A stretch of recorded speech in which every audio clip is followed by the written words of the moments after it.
Hi, it's Felina from the future.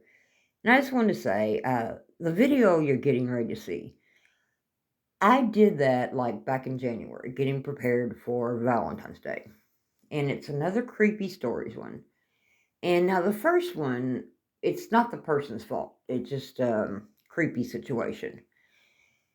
But the others, they do like border on like obsession, stalker, and I really don't feel comfortable doing those anymore. But I thought, since I've already got it, I've already filmed it. Maybe this would help someone else. I mean, I know you're gonna do what you want to do. If you want an online date, you're gonna do it. But please, please be careful. Um, and what happened with Taylor Swift? I mean, things have happened before. I know that, and not only her, very, very bad things have happened, and to other, and it's you don't even have to have a celebrity status for something like that to happen. I had at one time, this has been a few years back. It bordered on being a stalker situation. I don't know if you would call it full fledged. Somebody was, I made it clear to them, and of all things, this person was a neighbor, and I made it clear to them that I was not romantically interested more than once, but they continued, and even after I moved and they were no longer my neighbor, they still try to come around. And a couple of things done were really messed up, trying to manipulate my life. And did I say what I feel? Yes, I did. Did it help? Not a lot. But finally, I'm fine now. I'm away from that. I don't know where he is. I don't think he knows exactly where I am, so I'm fine. But no, there was never anything romantic at all. And I made that clear to him. But he still tried to mess with my life. So I don't think I want to do any more of these. I want to try to find something funny or something sweet. That would be good. But, you know, copyright claim is what I'm worried about. But I'm going to try. I guess the worst thing I can do. A copyright claim isn't as bad as a strike, but uh, still, I don't like getting them. And which reminds me, I'll say this real quick. For Valentine's Day, I'm doing falls on a Monday, and I'm doing a countdown of, in my opinion only,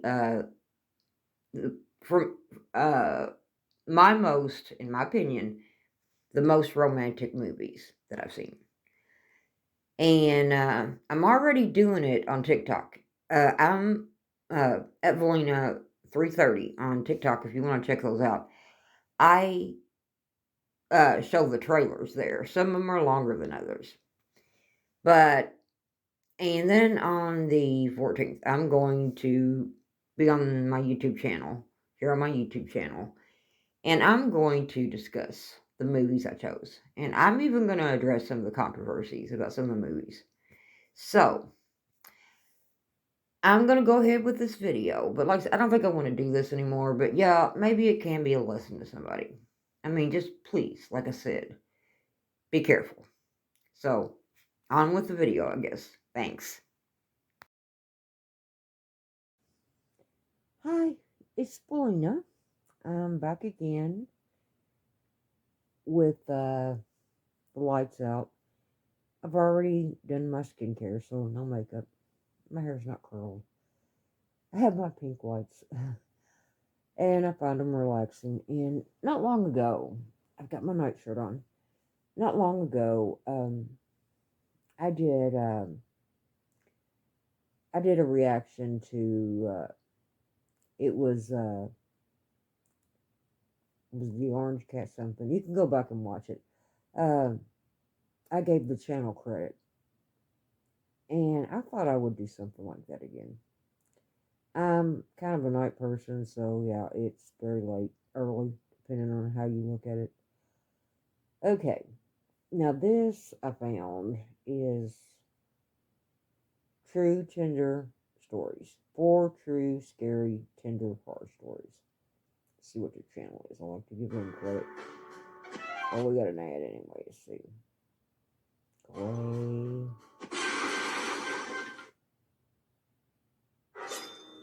Gray. Let me guess. It's an X.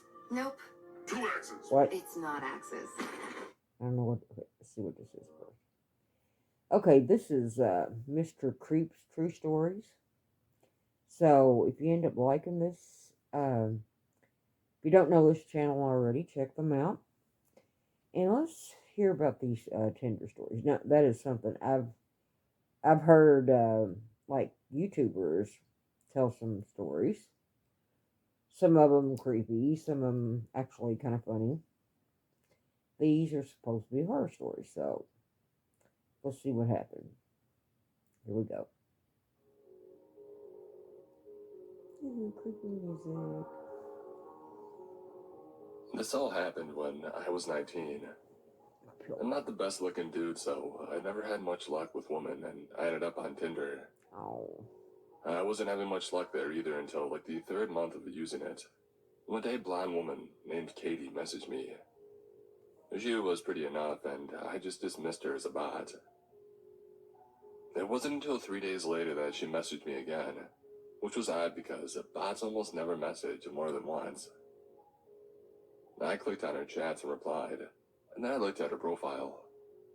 What I saw was pretty generic, but definitely wasn't a bot's profile. We had been talking for like a month when she had proposed the idea that I come see her. I was pretty reluctant, as she did live like 8 hours away from me by car, but I had to admit, I really did like her quite a bit, and I had been thinking about asking her if I could see her for a while now. After a bit more badgering from her, I finally said that I would take the drive to go see her. At this point, I had no reason to doubt she was who she said she was. We had video chatted every other week, and called most days, so I just assumed that I got really lucky. Things did get a little weird on the way there, though. She kept messaging me, asking me where I was, and making sure that I was still coming. At some point, when I took more than 30 minutes to respond, she sent a slew of annoyed texts. Don't do Admittedly, that. Don't do I that. chalked all of this up to her being nervous about me coming to see her. I was pretty nervous too, so I couldn't blame her. I had a hard time finding a house at first. The directions she gave me were pretty confusing, and it was back through a series of gravel and dirt roads and a large thicket of trees. It was still about midday when I came onto an old-looking house. A window on the 2nd floor was boarded up, but it didn't look abandoned, just worse for wear. Katie's red buggy that she liked to talk about was parked in front of the garage. I took out my phone and I texted her that I was here. She only sent a smiley face in return. When I got out of my car to go knock on the door, I noticed someone was looking at me from one of these 2nd floor windows. I found it a little creepy, but I figured it was just her father or something. She had told me that he comes to stay with her every now and again, so I ignored it and I knocked on her door. She answered with a smile, and even gave me a kiss which surprised me, and I followed her inside. We sat down on her couch and started talking about our plans when I asked her about her dad. "You didn't tell me your dad was here," I said. "Was that going to be a surprise or—" Katie looked confused and told me that her dad wasn't here. I still thought she was keeping up the act, and I told her that she didn't have to keep pretending, and that I did see him looking at me through the upstairs window. Katie went pale and said that we had to get out of there now. We both ran out to our cars, and when I questioned Katie, she informed me that her dad wasn't there, and that she had been home alone until I showed up. I called the police, and while I was on the phone giving the address, Katie gasped and pointed to the window where I had seen the guy last. He was looking at us from out the window again. I got a better look at him, and he seemed older and frail, almost like he hadn't eaten anything in a while. He left the window after he saw that we saw him. The police took half an hour to show up, and the whole time Katie was crying. and mumbling about how she was an idiot for not keeping her doors locked. When the police finally did show up, one started asking me and Katie questions and the other two searched the house. They came back out a little later and told me and Katie that, while they didn't find anyone, they did find that the back door was hanging open. Whoever it was had ran out into the woods, but the cops are sure that the house was empty. After the cops left, Katie asked me to stay the night, because she was too scared to be in her house alone right now. I gladly did, and we slept downstairs on the couch, as Katie's bed was the room next to the one that the man had been in. Katie also brought out the shotgun that her father had given her, but she never used. I told her it was fine. The man's gone, but she insisted, saying that she would feel safer if we had it out. I'm glad she did. Later that night, I was still wide awake, watching TV. Katie had somehow managed to fall asleep. From the kitchen, I had the sound of a doorknob being turned. At that point, I wasn't even scared. I was just upset. I would be. I flipped on the light in the kitchen and pointed the gun at the kitchen door. And there he was. The guy that had been in the house before was standing on the other side of the glass door. He looked shocked, and I'm glad that we had locked the door. The man unfroze and yet again ran into the woods. I woke up Katie and I told her what had happened, and we called the police yet again. When they arrived, they did a sweep of the woods and found no one yet again. They told Katie and me that it would probably be a good idea to stay somewhere else for the night. Katie and I said our goodbyes. She was going to stay at her friend's house, and I was going home. I left a little after Katie did. I was on the phone with my brother telling him about what had happened. My headlights were on. As I was talking, someone caught my eye. That man was standing in the corner of the house just watching me. I gunned it out of there and didn't even bother calling the police again. But I did text. What does it feel like to customize your car insurance with Liberty Mutual so you only pay for what you need? Just like this. Text Katie, and she said that she was going to call him again. I don't think Katie ever even went back to that house alone. This happened to me my freshman year of college. Tinder was new at the time, and everyone at my university was on the app. I joined to see what all the fuss was about. Looking through profiles, I found a few guys that were really interesting, and this one guy in particular caught my eye. We'll call him Walter. I swiped right on Walter and we matched.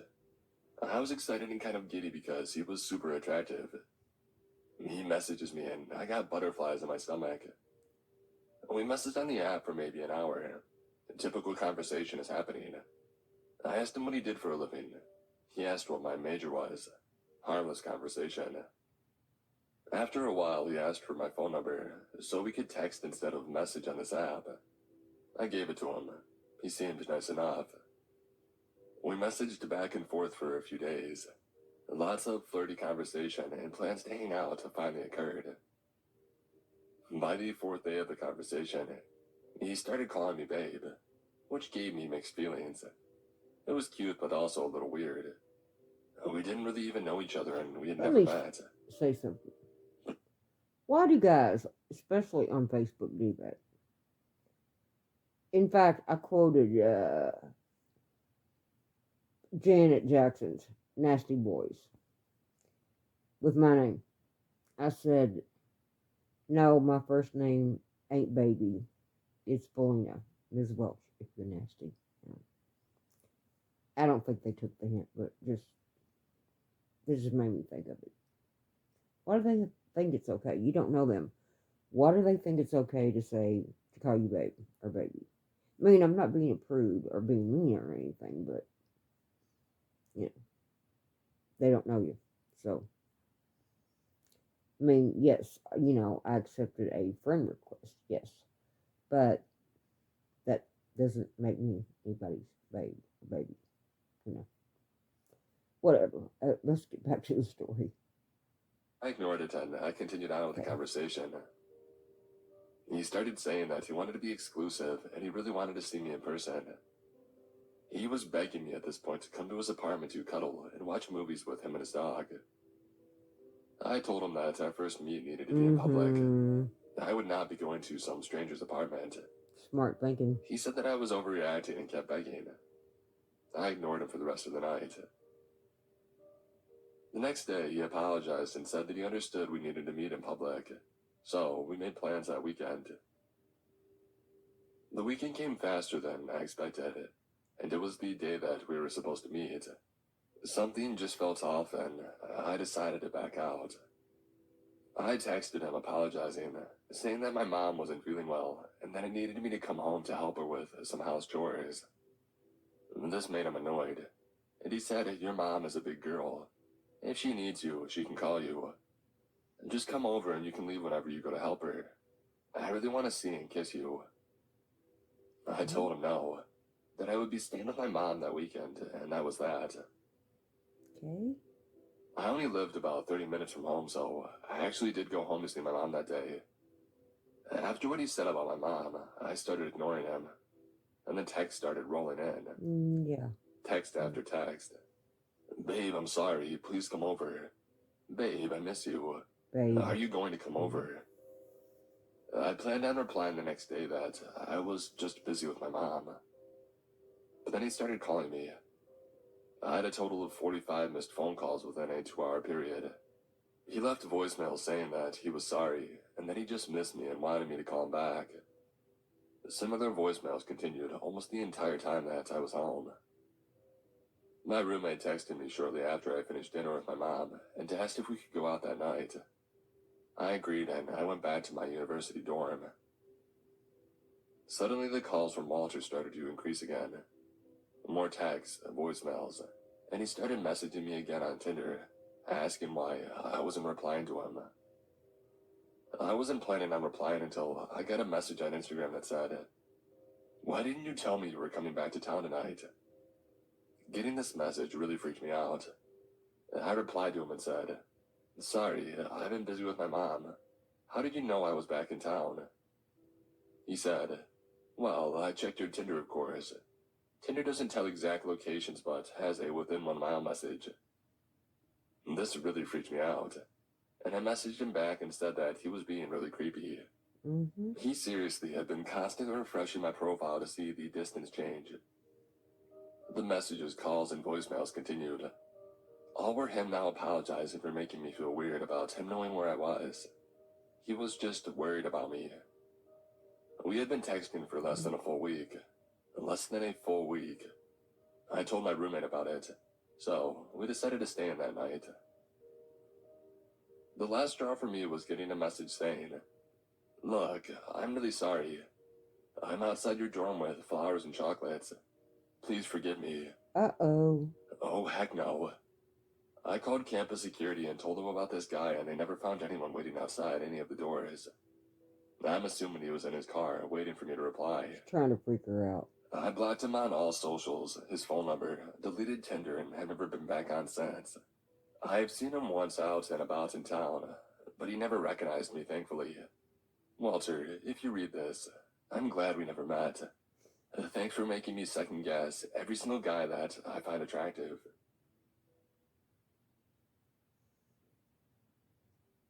I was 20 at the time and single and ready to mingle.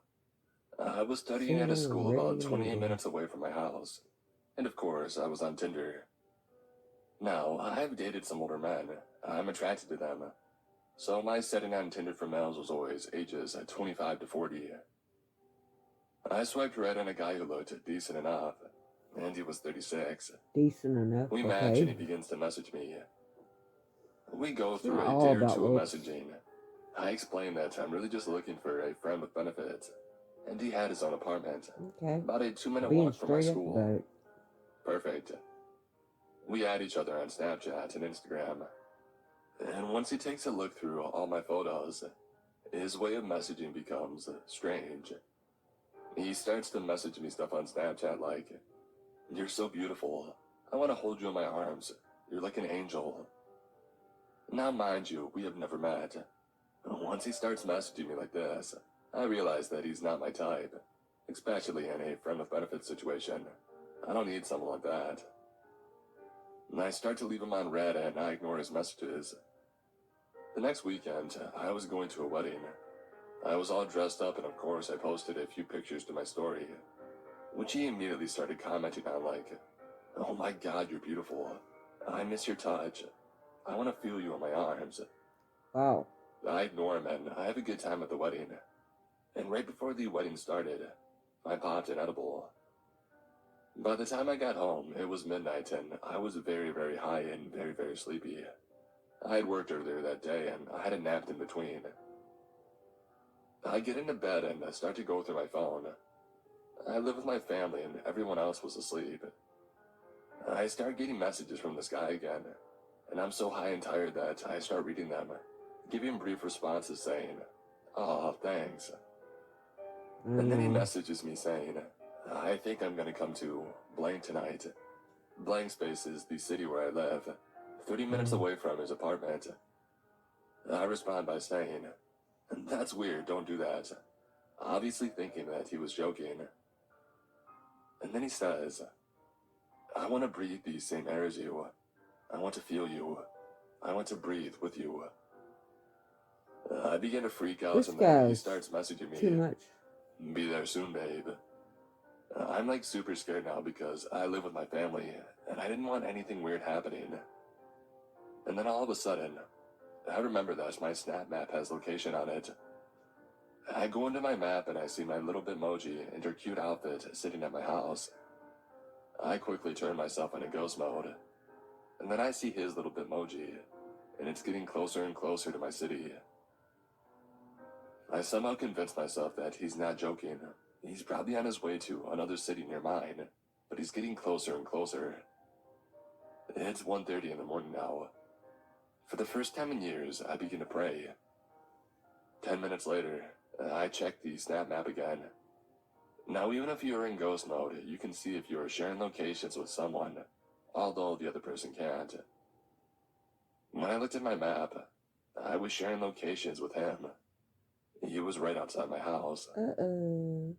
I looked out of my window and there was a car with its lights on. At this point, I'm so freaked out that my heart is inside my throat. My anxiety is through the roof, and I'm still high. I end up passing out and then falling asleep. I wake up in the morning scared. I check my phone. He had sent a few messages saying, "You have a beautiful street, baby, a beautiful home. Have a good night." I go into my mom's room to ensure that nothing had happened, and she was fine. I later went to work, and after work, I went to the police station and I spoke to them. They said they couldn't do anything unless he tried to come over again, and that's when I could call the police. I went home, and for a few days, I got no messages. And then, at 5 a.m. on the following Tuesday, I got a message. "Even though I drove all the way to your home to breathe the same air as you, you have still not messaged me. I'm not as desperate as I seem. If you ever want what I got, desperate, let me know." Okay, no, I'm not trying to read about Candy Crush. Zero, like a bagel, and it's only $10. Yo, I get no Cancel offense. anytime. Bagels are awesome. Enjoy tons of it. Since then, I've heard from him once or twice, but I eventually blocked him. I didn't block him Here's from some the of this start milky because snow. he knew where my house was. I was scared that if he couldn't get hold of me, he would This is show the up. end of the bed. So, creepy rando who showed up at my house in the middle of the night. Let's not meet. This story all happened in the last 3 weeks, I think this is and the last final one, part, I think. hopefully, just took place this morning. So, to set the stage, I'm a single dad with a daughter who is about to turn 3. I don't really have time to go out and meet people, but I decided that I needed to put myself out there. So, I made a Tinder profile. Man, not with Tinder, though. I had a few decent if you dates, like but it, nothing too special. no offense, but And then about 3 weeks I think I ago, would. I matched with a new person. She lived about 30 minutes from me and You looked wait. cute, so I messaged her. We started talking, and she gave me her number. We texted for a week or so, and things seemed great. We both seemed to be on the same page about things, and that neither one of us wanted to rush into anything serious, but having a friend with benefits would be nice. So, Friends with we decided benefits, to spend the evening no. together. Not my style. The first evening went well, and we got along great. We did the same thing a few days later, and again, everything went fine. You alright, Milky? But after about 2 weeks, it became clear that she wanted to start an actual relationship, and I wasn't ready to commit to that. I made that clear, and she seemed to understand and accept it. After some of the things that she said, though, I was seeing some little red flags. I wasn't sure if she was going to actually respect my wishes, and not try to move things forward into a serious relationship. And there were a number of things she said that made me think she was a bit emotionally unstable. So, I decided to take a few days to think about things and decide what I wanted to do.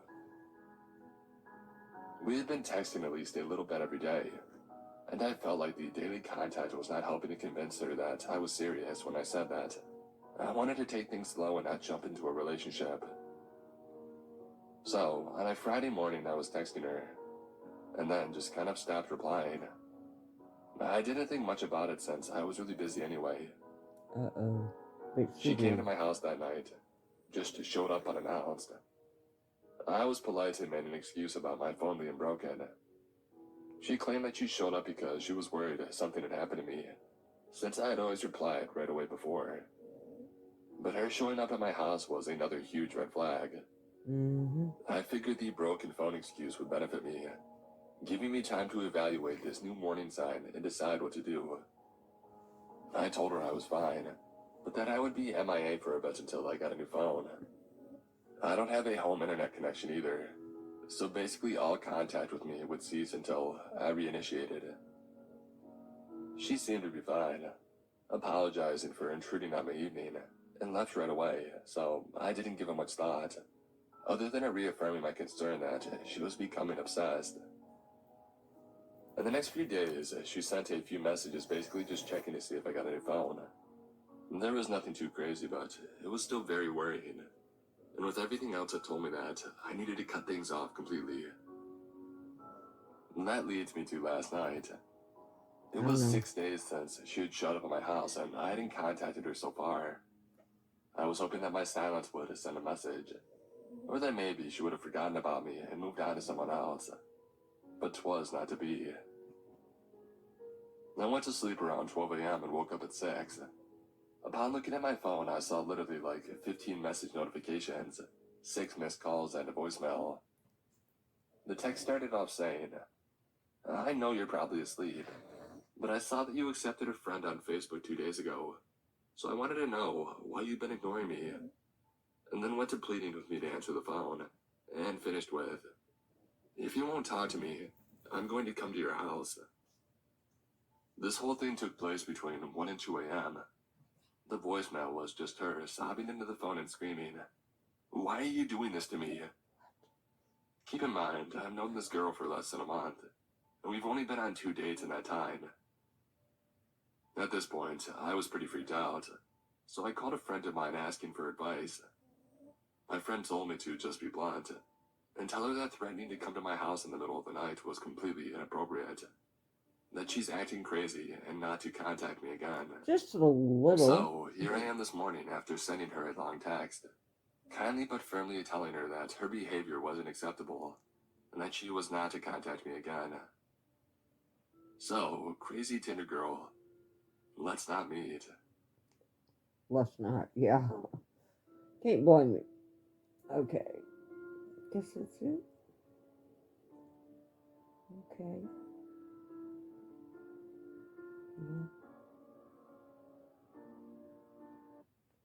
Okay. So this channel is Mr. Creep's True Stories. And this was 4 true scary Tinder horror stories. So this was posted May the 24th of 2020. Okay. So I'd like to find some funny ones. But it would probably, well, they're YouTubers too, but, well, of course, I guess I could ask permission. I've heard some funny Tinder stories too. Well, it probably wasn't funny to the person at the time, but, not horror stories, but just things not going well and everything going wrong.